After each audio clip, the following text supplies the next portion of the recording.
आमचे प्रतिनिधी विशाल माने परभणीतून आपल्या सोबत आहेत, त्यांच्याशी सविस्तर बोलूया।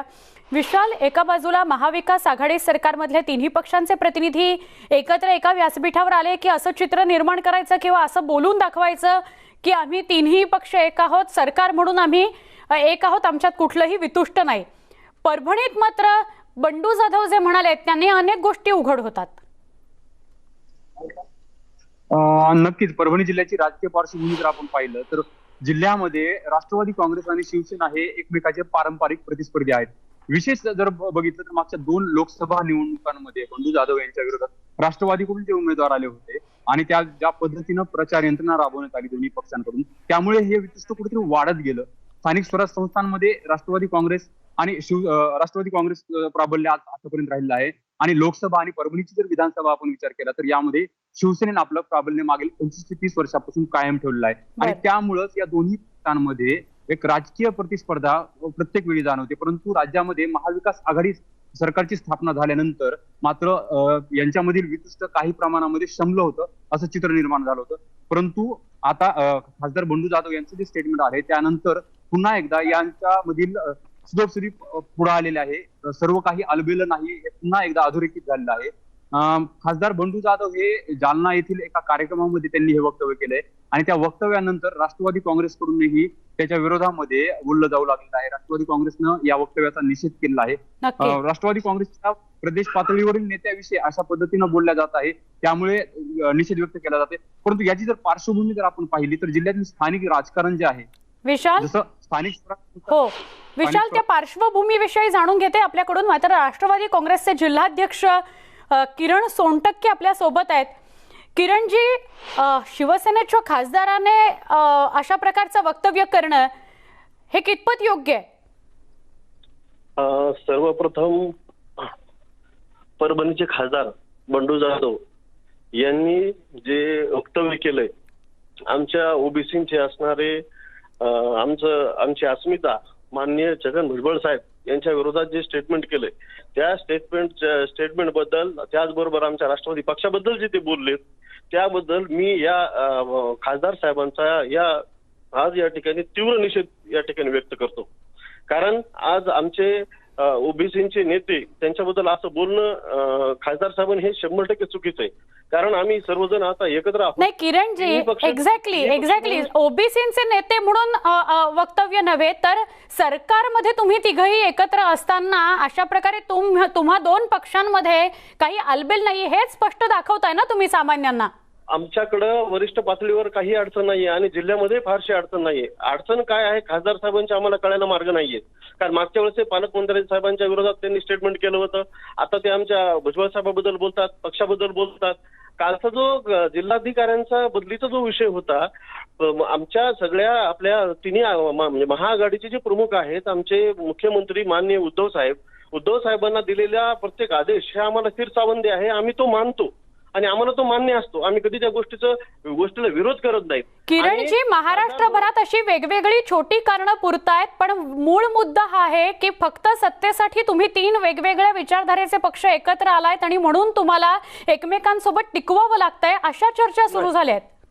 नाही, आता ही चर्चा कशी आहे मला माहिती नाही, पण हा जो विषय आमचा स्थानिकचा विषय आहे, हा स्थानिकचा विषय आणि स्थानिकपुरता मर्यादित आहे असं मला वाटतं। कारण जिल्हाधिकाऱ्यांच्या बदलीच्या संदर्भात आमच्या कुठल्याही राष्ट्रवादीच्या नेत्यांनी किंवा कुठल्याही कार्यकर्त्यांनी खासदार साहेबांच्या विरोधात एकही स्टेटमेंट केलेलं नाहीये, कुठं स्टेटमेंट केलेलं नाहीये। मग त्यांच्या मनामध्ये हा राग आहे कोणावरचा आणि ते आमच्यावर का काढतात हे आम्हाला कळत नाहीये। कारण सर्वात मोठी गोष्ट, जेव्हा माननीय मुख्यमंत्री महोदयांच्या अधिकारांचं हनन होत होतं, त्यांच्या अधिकारावर आक्रमण होत होतं, ते आक्रमण माननीय राज्यपाल महोदय या ठिकाणी आढावा बैठक घेऊन करत होते, तर त्याला पहिला विरोध परभणीमधून झाला आणि आम्ही राष्ट्रवादीने तो विरोध केला की हे माननीय मुख्यमंत्री साहेबांच्या अधिकाराचं हनन होत आहे। आणि किरणजी, पण आता राष्ट्रवादी काँग्रेसचे जे आता परभणीतले कार्यकर्ते, स्थानिक लोकप्रतिनिधी असतील, त्यांचं काय म्हणणं आहे, भूमिका आहे या सगळ्याबाबत? त्यांची काय भूमिका असणार आहे? प्रत्येक इथं कोणाचीच कोणाला अडचण नाहीये, फक्त निषेध नोंदवला जातोय, या वक्तव्याचा निषेध नोंदवला जातोय, टीका केली जातीये बंडू जाधव यांच्यावर। म्हणून म्हटलं की काय नेमकं वातावरण आहे राष्ट्रवादी काँग्रेसच्या कार्यकर्त्यांमध्ये? राष्ट्रवादी काँग्रेसचे कार्यकर्ते आणि नेते सर्वजण ह्या गोष्टीमुळे पूर्णपणे नाराज झालेली आहेत आणि आम्ही ही गोष्ट आमची नाराजी आमच्या वरिष्ठांपर्यंत पोहोचवणार आहोत. नक्की. धन्यवाद किरणजी सविस्तर बोलल्याबद्दल.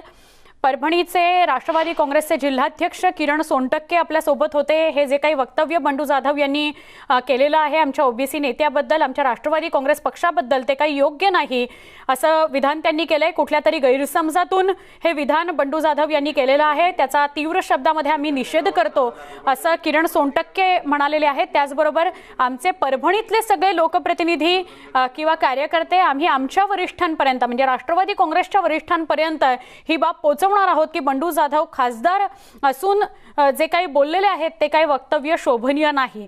मात्र या सगळ्यामुळे लार्ज स्केलवर जे चित्र जात आहे, मोठ्या प्रमाणात किंवा लॉंग टर्मसाठी जे चित्र जात आहे ते असं आहे की वेगवेगळी कारणं वेगवेगळ्या शहरांमध्ये जिल्ह्यांमध्ये पुरतायत. त्यावरून काँग्रेस आणि शिवसेना असेल किंवा राष्ट्रवादी काँग्रेस आणि शिवसेना असेल यांचे खटके मात्र उडतायत. आमचे प्रतिनिधी विशाल माने आपल्या सोबत आहेत. विशाल, आपण या सगळ्याची पार्श्वभूमी सांगत होतात, पण काँग्रेस पाठोपाठ आता राष्ट्रवादी काँग्रेस आणि शिवसेना म्हणजे आतापर्यंत फक्त काँग्रेसच नाराजीचा सूर आळवत होतं, आता तर राष्ट्रवादी काँग्रेस आणि शिवसेना यांच्यातही खटके उडायला लागले. याविषयी सुद्धा काय सांगाल विशाल? याला कारण जर पाहिलं आपण तर परभणी जिल्ह्याची राजकीय पार्श्वभूमी आहे. कारण परभणी जिल्ह्यामध्ये राष्ट्रवादी काँग्रेस आणि शिवसेना हे एकमेकाचे पारंपरिक प्रतिस्पर्धी राहिलेले. काँग्रेसचा एक आमदार राहिलेला आहे, सध्याच्या घडीला काँग्रेसचे एक आमदार आहेत, परंतु जिल्ह्यावर एकूण स्थानिक स्वराज्य संस्थांचा जर आपण विचार केला तर राष्ट्रवादीचं मोठं प्राबल्य राहिलेलं आहे. आणि त्यामुळे होतं काय की लोकसभेच्या वेळी शिवसेना पुढे जाते. परभणीची स्थानिक जी विधानसभा आहे त्यामध्येही शिवसेना मजल मारते, जिंकून आपल्या पदरामध्ये पाडते. परंतु स्थानिक स्वराज्य संस्थांच्या ज्यावेळेस निवडणुका येतात त्यावेळी मात्र शिवसेना कुठेतरी मागं पडते आणि त्यावेळेस राष्ट्रवादी मुसंडी मारून मोठ्या प्रमाणात स्थानिक स्वराज्य संस्था आपल्या ताब्यात घेते आणि त्याच ठिकाणी या दोन्हींचं प्रतिस्पर्धा सुरुवात होते. हे दोन्ही पक्ष एकमेकाचे प्रतिस्पर्धी असल्याने एखाद्या नेत्यानं एखाद्या दुसऱ्या पक्षाविषयी ज्यावेळी स्टेटमेंट दिलं जातं त्यावेळी त्याला म्हणजे मोठा विरोध होतो. विरोधामध्ये दिलेल्या स्टेटमेंटचा निषेध केला जातो. परभणीचं मागील 30 वर्षापासून शिवसेना हे लोकसभेमध्ये कायम राहिलेली आहे, परंतु त्या जागेसाठी राष्ट्रवादी काँग्रेसकडून दरवेळी त्यांना लढत दिली जाते. आणि विशेष म्हणजे मागील 2-3 निवडणुका जर पाहिल्या तर हे लोकसभेची निवडणूक ही अटीतटीची झालेली आहे आणि त्यामुळे दोन्ही पक्षांमध्ये स्थानिक पातळीवर कार्यकर्ते असतील, नेते असतील यांच्यामध्ये नेहमी खटके उठतात. परंतु ज्यावेळी राज्यामध्ये सत्ता स्थापनेचा विषय निघाला आणि त्यामध्ये महाविकास आघाडीने तिन्ही पक्षांनी एकत्रित येत सरकार स्थापन केली, त्यानंतर मात्र स्थानिक लेवलला या स्थानिक विशाल म्हणजे आपण असं म्हणताय की स्थानिक राजकारणाची याला पार्श्वभूमी आहे. किरण सोनटक्के पुन्हा एकदा आपल्याबरोबर जोडले गेलेले आहेत, राष्ट्रवादी काँग्रेसचे जिल्हाध्यक्ष परभणीतून आपल्या सोबत आहेत. किरणजी आभार, आपण परत एकदा न्यूज 18 लोकमतच्या या कार्यक्रमामध्ये सहभागी झालात.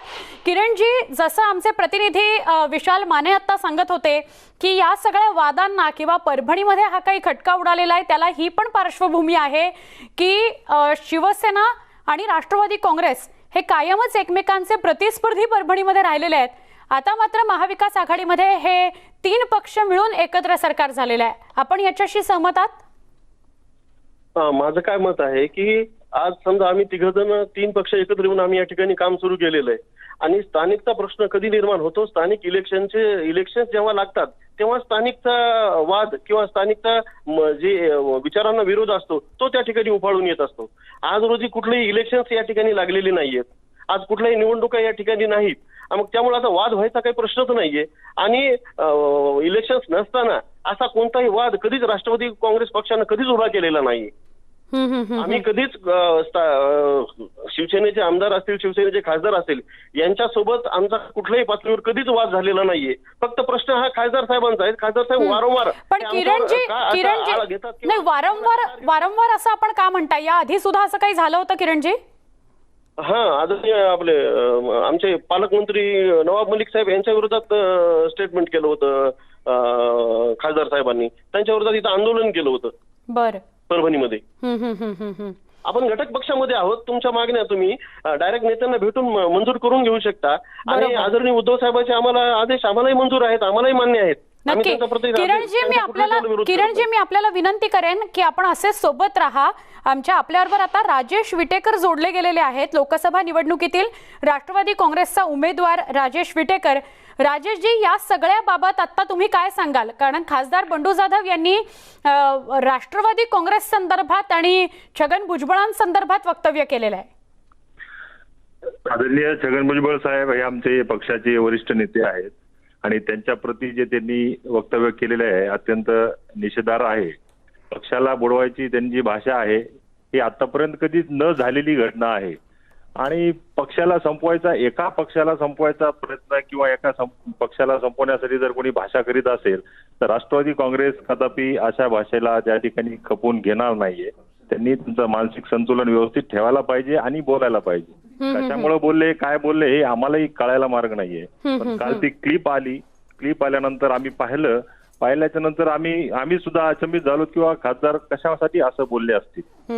पण राजेशजी, सोनटक्के असं म्हणतायत की हा जो वाद आहे किंवा हे त्यांचं जे वक्तव्य आहे ते स्थानिक मुद्द्यावरून निर्माण झालेलं आहे. शिवसेना आणि राष्ट्रवादी काँग्रेसमधला संघर्ष असं याकडे पाहू नये असं तुम्हालाही वाटतं राजेशजी?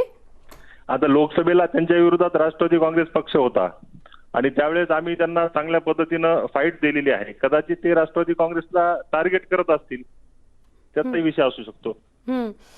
एका कलेक्टरच्या बदली संदर्भातला विषय होता जो त्यांनी मुख्यमंत्र्यांकडे मांडला, पण तिथे राष्ट्रवादी काँग्रेसच्या कुठल्या तरी नेत्यानं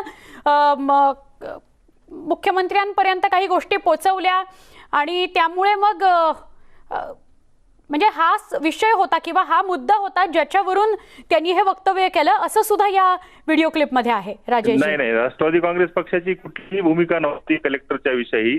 कोणीही कलेक्टर आला असेल तर आम्ही त्यांचं स्वागत करणार होतो.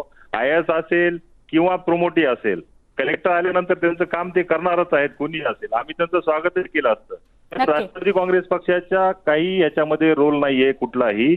बरोबर. सोनटक्के पण आता हेच सांगता आहेत आणि राजेशजी आपणही तेच म्हणताय की आमचा या सगळ्यामध्ये कुठलाही रोल नव्हता. विशाल कदम आता आपल्याबरोबर जोडले गेलेले आहेत, जिल्हा प्रमुख आहेत शिवसेनेचे. विशाल कदम, तुमची काय भूमिका आहे? आज खासदार बंडू जाधव यांनी एक वक्तव्य केलं, तुम्ही खरं 3 पक्ष सरकारमध्ये आहात असं असताना राष्ट्रवादी काँग्रेसबद्दल आणि राष्ट्रवादी काँग्रेसच्या नेत्याबद्दल असं वक्तव्य आलंय आणि आता राष्ट्रवादी काँग्रेसचे कार्यकर्ते मात्र संतापलेत किंवा हे वक्तव्य निषेधार्ह आहे असं म्हणताय. विशालजी, नाही, त्यांना जो अनुभव आलाय खासदार साहेबांना, ते खासदार साहेबांना प्रांजळपणानं त्यांनी सर्व लोकांसमोर बोलून दाखवलं आहे. त्यांनी काय असं वैयक्तिक कुठं एकांतात नाही बोलले, ते एका चांगल्या मोठ्या कार्यक्रमामध्ये बोलून दाखवलं. निश्चितच त्यांना कुठेतरी हा अनुभव आलाय म्हणून ते बोललेत ना. आता फौजिया खाने राष्ट्रवादीचे खासदार आहेत ना, त्यांनी सतत वक्तव्य दिले त्या बदली संदर्भामध्ये. विशालजी, म्हणजे नेमकं काय? राष्ट्रवादीचे आहेत ना. हो, म्हणजे नेमकं त्यांनी काय वक्तव्य केलंय किंवा त्यांना ते मान्य नव्हतं की बंडू जाधव मुख्यमंत्र्यांकडे गेले? काय नेमकं वक्तव्य केलंय?